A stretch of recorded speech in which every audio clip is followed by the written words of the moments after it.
시간이 되었으므로 2025년 5월 14일 수요일 아침 예배를 시작하겠습니다. 주의 기도로 시작합니다.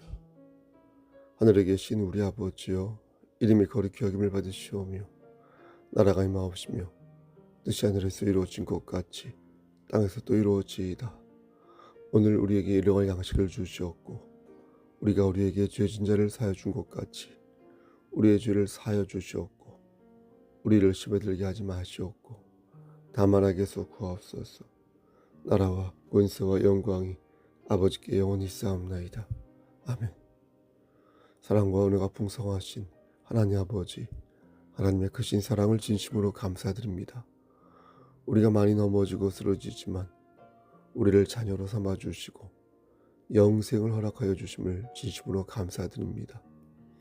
또한 우리에게 성령님을 보내주셔서 성령과 동행하는 삶을 살게 하여 주시고 우리가 넘어지고 쓰러질 때에 뒤에서 붙잡아 주심을 진심으로 감사드립니다.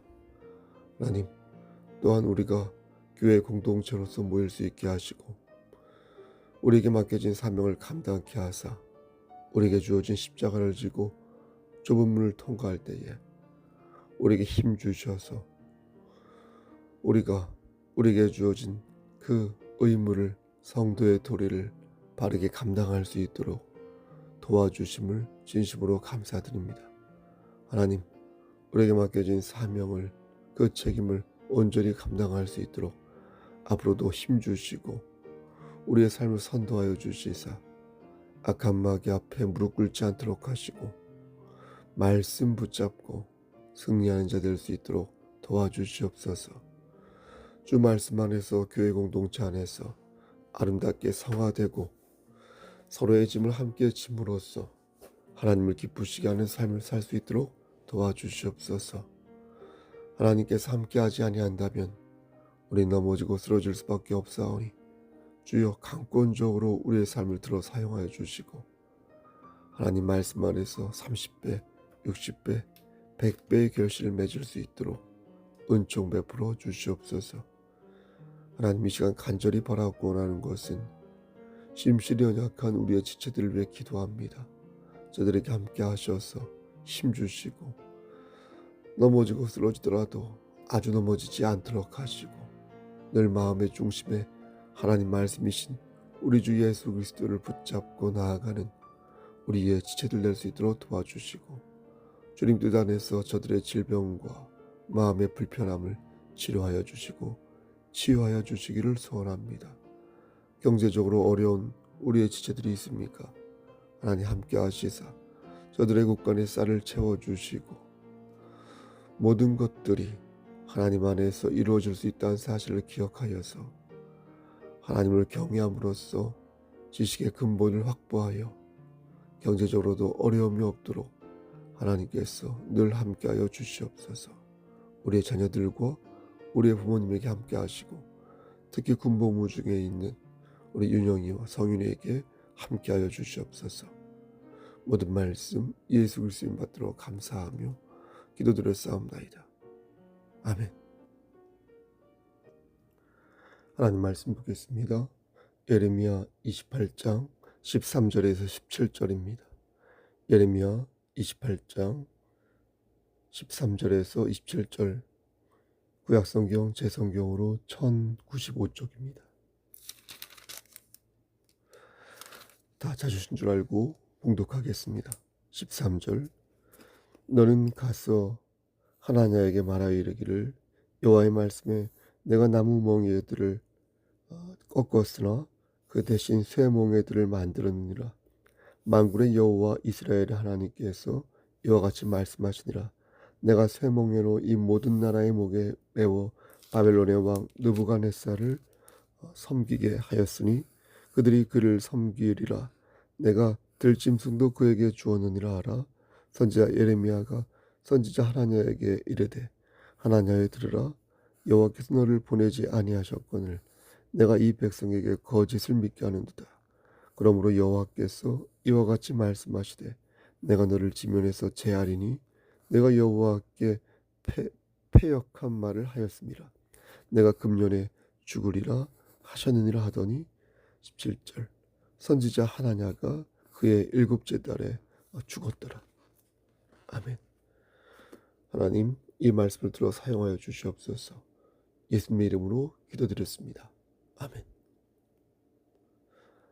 작가 이강백의 작품 중에서 가장 유명한 희곡은 아마도 파수꾼일 것입니다. 파수꾼. 파수꾼은 1974년에 발표된 작품인데 현실 이면에 횡행하는 권력의 위선을 잘 보여준다는 점에서 매우 흥미롭고 완성도 있는 작품으로 알려져 있습니다. 여러분 아시겠지만 줄거리는 이렇습니다. 3명의 파수꾼이 막루에서 들판을 지키는데 이들이 하는 일은 이리때가 오는지를 확인하는 것이었습니다. 그런데 3번째 파수꾼이 의심을 하기 시작한 것입니다. 아무리 봐도 저것은 구름인데 자꾸만 다른 2 파수꾼은 이리때라고 하니까 이건 아니다 싶어 자신의 생각을 마을 촌장에게 편지로 알립니다. 촌장은 그의 편지를 받고 이렇게 말합니다. 그래, 이리때는 처음부터 없었어. 그런데 그게 뭐가 그렇게 중요하지? 중요한 것은 이리때를 조심하여 아무도 이리에게 물리지 않았다는 거. 그게 중요하지 않나? 사람들은 이리때에 대항하기 위해 그동안 당길한 모습을 보여줬어. 그들은 질서를 만든 거야. 야, 너는 이런 질서를 흐트려서 헛되게 만들고 싶은 거니? 이렇게 말합니다. 오늘 본문을 살피기 전에 저는 다음과 같은 성경 말씀을 여러분들에게 읽어드리고 싶습니다. 우리가 너무나 잘 아는 말씀인데요. 오늘 제가 여러분들에게 전하고자 하는 주제와 일맥상통합니다. 바로 히브리서 11장 1절과 2절 말씀. 믿음은 바라는 것들의 실상이요 보이지 않는 것들의 증거니 선진들이 이로써 증거를 얻었느니라. 여러분 여기서 믿음이란 사람의 생각으로 왔다 갔다 하는 주관적인 실체가 아니라 그것으로부터 독립되어 있는 객관적인 실체다라는 것입니다. 밤하늘을 보면 태양이 안 보이지 않습니까? 그럼 태양이 없다고 생각할 수 있으나 실제는 그게 아닌 것처럼 믿음은 나의 자전이나 어떤 나의 공전과 상관없이 애당초 존재하는 객관적인 실체라는 것입니다. 믿음의 이러한 객관적 특성으로 인해 그리스도인들은 흔들리지 않는다는 것입니다. 그리고 이러한 현실적인 믿음이 실존적인 믿음이 동시에 미래지향적인 소망이 된다는 것입니다. 그러니까 그리스도인들은 오직 하나님의 말씀만을 믿고 보이지 않는 미래를 향해 나아간다는 것입니다. 그리고 우리의 믿음의 조상들도 그렇게 나아갔으니 우리도 그렇게 나아가자는 것입니다. 여기서 중요한 것은 사실 그 자체입니다. 저는 이걸 3단계로 나누어 이해하는데 이것은 삼위일체에 대한 믿음이기도 합니다. 첫째, 하나님은 실제 존재하시는가? 둘째, 하나님께서 정말 우리를 사랑하셔서 독생자 예수를 보내주셨는가? 마지막으로 셋째, 하나님은 정말 이 순간에도 나와 함께 하시는가? 이 3가지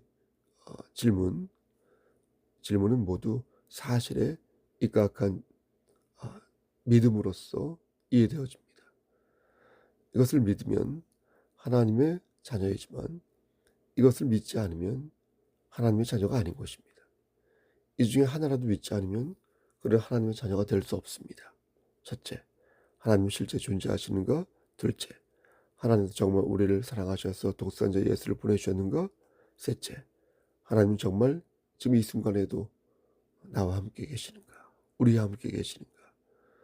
저는 그것을 믿고 여러분들도 그것을 믿는다고 생각하고 있습니다. 그래서 우리는 성경을 하나님의 말씀으로 받으며 성경에 게시된 하나님의 경륜을 사나 죽으나 의지하며 사는 것입니다. 이 상황에서 전하지 않으면 섭섭할 예수님의 말씀이 있는데요. 요한복음 11장 25절에서 26절 말씀입니다. 예수께서 이르시되 나는 부활이요 생명이니 나를 믿는 자는 죽어도 살겠고 무릇 살아서 나를 믿는 자는 영원히 죽지 아니하리니 이것을 내가 믿느냐. 믿음은 바라는 것들의 실상이요 보이지 않는 것들의 증거라 하였으니 여러분들이 이를 믿지 않으면 저와 함께 천국행 열차를 탈 수 없게 되는 것이고, 여러분들이 이것을 믿는다면 우리는 하나님이 정해주신 때에 하나님과 영원히 함께하게 될 것입니다. 중요한 것은 무엇이라고요? 객관적 사실에 입각한 믿음입니다. 우리는 그 기준을 성경으로 보고 성경 말씀대로 살면 하나님의 말씀대로 사는 것이라고 믿는 것입니다. 그리고 저는 그 말씀을 여러분들에게 가감없이 전하기 위해 일종의 고용된 주의 종인 것입니다. 그럼 오늘 본문으로 들어가 보겠습니다. 오늘 본문을 보면 두 명의 선지자가 나오는데요. 한 사람은 우리가 잘 아는 예레미야 선지자, 또 한 사람은 하나냐 선지자입니다. 예전에 한 번 또 말씀드린 적이 있었는데, 하나냐 이름을 외기가 어려워서 하나면 하나지 둘이겠느냐 하는 그 숫자성 노래 있죠. 그런 것입니다. 어쨌든 하나냐는 절대 둘이어서는 안 될 그럴 존재였습니다. 왜냐하면 그는 입만 열면 거짓말하였기 때문에, 입 벌고 입만 열면 거짓말하였기 때문에. 하지만 백성들은 그가 하는 말을 의심하지 않았습니다. 왜 그렇겠습니까? 너무나 달콤했거든요. 너무나 귀에 쏙쏙 들어왔습니다. 은혜가 되는 예언이니 그의 말씀을 하루 종일 듣고 싶었습니다. 하나냐 선지자는 이런 사람이었습니다. 그는 유다의 마지막 왕이었던 시드기야 시대에 활약한 선지자였습니다. 제가 앞에서 그를 거짓 선지자라고 말하였지만 그것은 선지자답지 못하게 행동했기 때문에 그가 그런 것이고, 실제 그를 대하는 사람들의 자세는 예레미야 선지자와 차원이 달랐습니다. 예레미야 28장 1절 말씀을 보면 하나냐가 기브온 출신이라는 것을 알 수 있는데요. 그의 곧 유다 왕 시드기야가 다스리기 시작한 지 4년 5째 달 기브온 아술의 아들 선지자 하나냐가 여호와의 성전에서 제사장들과 모든 백성이 보는 앞에서 내게 말하여 이르되, 이렇게 말씀합니다. 여러분, 기브온은 성역입니다. 그런데 기브온에 살았던 아술이라는 사람의 아들이 바로 하나냐였다는 것입니다. 그러니까 그의 출신은 의심받을 만한 위치에 있는 출신이 전혀 아니었다는 것입니다. 전혀 아니었다. 더욱이 28장을 처음부터 끝까지 쭉 읽어보면은 하나냐를 언급할 때마다 꼭 선지자라는 직함을 붙여서 표현하고 있는 것을 봅니다. 1절 중반에 선지자 하나냐, 5절에도 그렇고요. 5절은 마치 통사적으로 대구법을 쓰듯 선지자 예레미야가 라고 한 뒤에는 선지자 하나냐에게 이렇게 말씀합니다. 10절에도, 지금 28장이에요. 10절에도 선지자 하나냐라고 말씀하고 12절에서도 선지자 하나냐가 선지자 예레미야의 목에서 라고 말씀하고, 오늘 본문 15절에서도 어떻습니까? 선지자 예레미야가 선지자 하나냐에게 이르되 라고 말씀하고 있고, 또 17절도 어떻습니까? 선지자 하나냐가, 그렇죠? 선지자 하나냐가 그에게 그의 7째 달에 죽었더라 이렇게 말씀합니다. 그러니까 자타공인 그는 선지자였던 것입니다. 하지만 하나냐는 사실을 말하지 않는 선지자였다. 그러므로 그가 아무리 백성들의 성원을 한 몸으로 받았던 선지자라 하여도 그는 진정 선지자가 아니었던 것입니다. 선지자는 하나님의 말씀을 대언하는 사람인데 우리 그것을 예언이라고 말합니다. 지금은 선지자가 존재하지 않습니다, 여러분. 왜 그렇습니까? 성경이 있으니까요.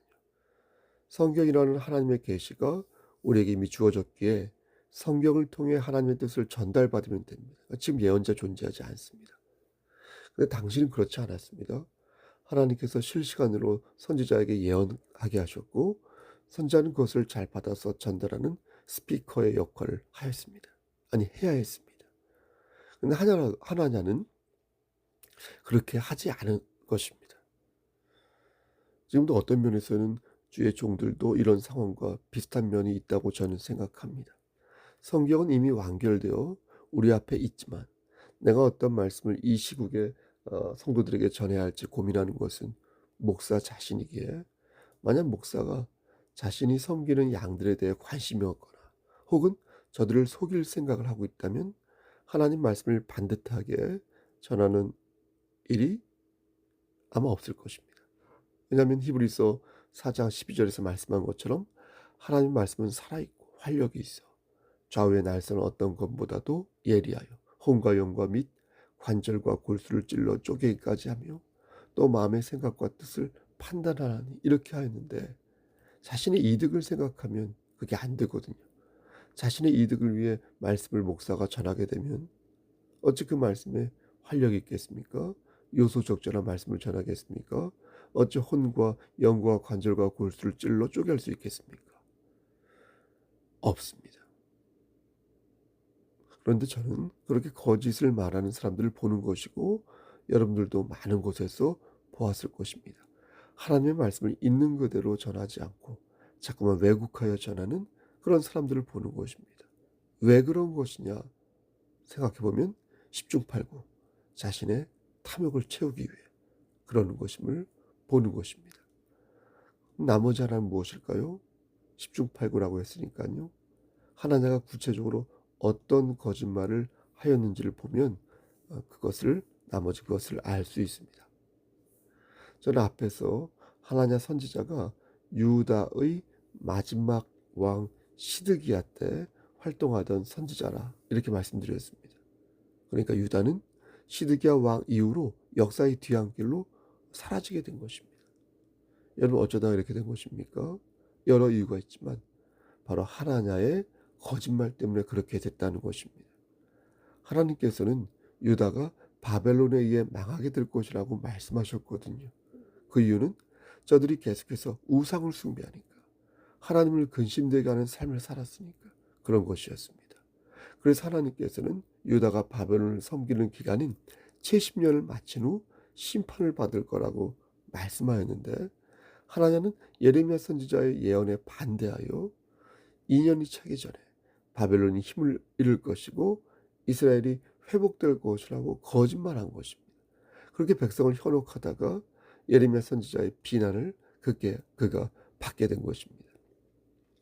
그런데 28장 10절 말씀을 보면 하나님은 거기에 그치지 않고 일종의 퍼포먼스를 보여주는데 참으로 그건 어이없는 경우가 없고 매몰찬 행동이었습니다. 여러분 그것이 무엇입니까? 자, 읽어보면 선지자 하나냐가 선지자 예레미야의 목에서 멍에를 빼앗아 꺾고, 이렇게 말씀합니다.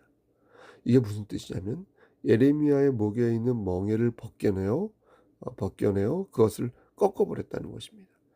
예레미야는 이제 유다가 바벨론에 의해 망하게 될 것이라는 걸 상징적으로 나타내기 위해서, 여러분 멍에 아시죠?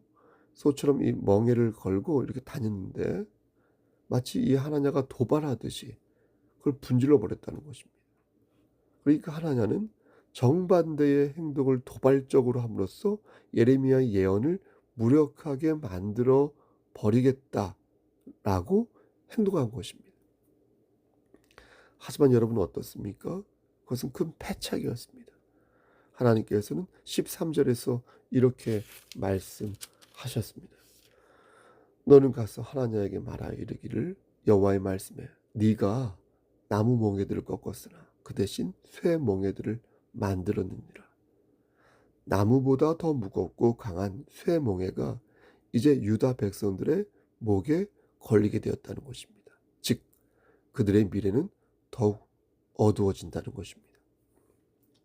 사랑하는 성도 여러분, 전 맨 앞에서 이강백의 파수꾼에 대해서 말씀드렸습니다. 사실요, 마을의 촌장 입장에서는요, 마을 사람들의 마음을 안심하게 하고요, 비록 거짓말이지만 나름의 마을의 질서를 세우는 게 좋았을지도 모르겠습니다. 외람된 말씀이지만 저도 그런 생각을 할 때가 종종 있습니다. 혹시 내가 사람들의 마음을 추동케 하는 것이 아닐까? 획책하는 것이 아닐까? 혹시 내가 종말을 말하고 하나님의 말씀을 심판을 말하면서 저들을 일종의 열중샷하게 하고 차렷하게 하고 앞으로 나란히 하게 하는 것이 아닐까? 근데 곰곰이 생각해 보는 것입니다. 하나님의 심판을 우리 성도들에게 말한 이유가 무엇일까? 하나님의 말씀을 우리 성도들에게 대언한 이유가 무엇일까? 제가 하나님의 진노와 하나님의 말씀을 여러분들에게 전하는 이유는 단순합니다. 하나님께서 그렇게 하라고 명령하셨기에 그런 것이니 우상을 숭배하지 말라고, 예? 하나님만을 가르치고 하나님만을 경외하라고, 예? 그렇게 성경에 기록되어 있기 때문에 그런 것입니다. 그러한 하나님의 명령이 계셨기에 그런 것입니다. 그래야 하나님 말씀에 그렇게 기록되었기에 그래야 전해야 하는 것입니다. 하지만 저는 돌아보는 것입니다. 내가 과연 하나님의 말씀을 올곧게 반듯하게 전하고 있는가? 세상의 질서와 자본의 논리와 혹은 성도들의 인간적인 마음으로 성도들의 안녕을 위해 그들의 안녕을 생각하면서 혹시 우유부단하게 내가 말씀을 전하고 있지는 않았는가? 진리를 전하는데 주저하고 하나님의 뜻을 구하는데 게으르지는 않았는가? 당연히 게을렀죠. 그래서 나는 혹시 하나냐를 닮아가고 있지는 아니한가? 저를 돌아보는 것입니다. 하나냐는 결국 죽게 되었습니다. 그의 7째 달에 죽게 되었습니다. 16절 보니까 그러므로 여호와께서 이와 같이 말씀하시되 내가 너를 지면에서 제하리니 네가 여호와께 패역한 말을 하였음이라. 네가 금년에 죽으리라 하셨느니라 하더니 12월을 채우지 못하고 그는 7월에 죽었다. 7월에 죽게 되었다. 라는 것입니다. 사랑하는 우리 송석교회 성도 여러분, 하나님의 말씀으로 여러분들에게 권면하는 것입니다. 여러분, 오늘도 우상을 숭배하지 마십시오. 오늘도 하나님을 기쁘시게 하는 삶을 사십시오. 만약 우리가 우상을 숭배하면 이스라엘 백성들처럼 망하게 될 것입니다. 만약 우리가 하나님만을 경외한다면 예비된 모든 복들을 다 받아 누리게 될 것입니다. 자기 최면, 자기 만족, 어떤 궁공성을 빙자하여서 허위와 어떤 인본주의 신앙과 진리를 왜곡하면서 자신의 교양을 돋보이고자 하는 그런 오만한 행동을 보이면서 심령이 배부른 자가 되고 맡겨진 사명을 유기하고 소홀히 하면서 하나님을 근심되게 하는 삶을 산다면 우리도 하나님처럼 망할 수 있을지 모르겠습니다. 여러분, 교만한 모습, 게으른 모습, 이런 모습들을 버리고 오직 하나님만을 섬기는 그러한 아름다운 성도 되시기를 소원합니다. 오직 믿음, 오직 은혜, 오직 성경만을 기억하여 하나님께 영광 돌리는 삶을 사시기를 우리를 주에서 구속하여 주신 주 예수 그리스도의 받들어 간절히 축원합니다. 아멘. 이제는 우리를 주에서 구속하여 주신 우리 구주 예수 그리스도의 은혜와 아버지 하나님의 만극하신 그 사랑하심과 성령 하나님의 교통하시고 인도하시는 모든 역사하심이 오늘도 어제처럼 죄짓지 않고 하나님 말씀 안에서 하나님을 경외하며 살기를 소원하는 여기 모인 성도와 그들의 가정과 이 제단과 이 나라 위에 하나님의 사랑하심이 세세토록 함께 계실지어다. 아멘.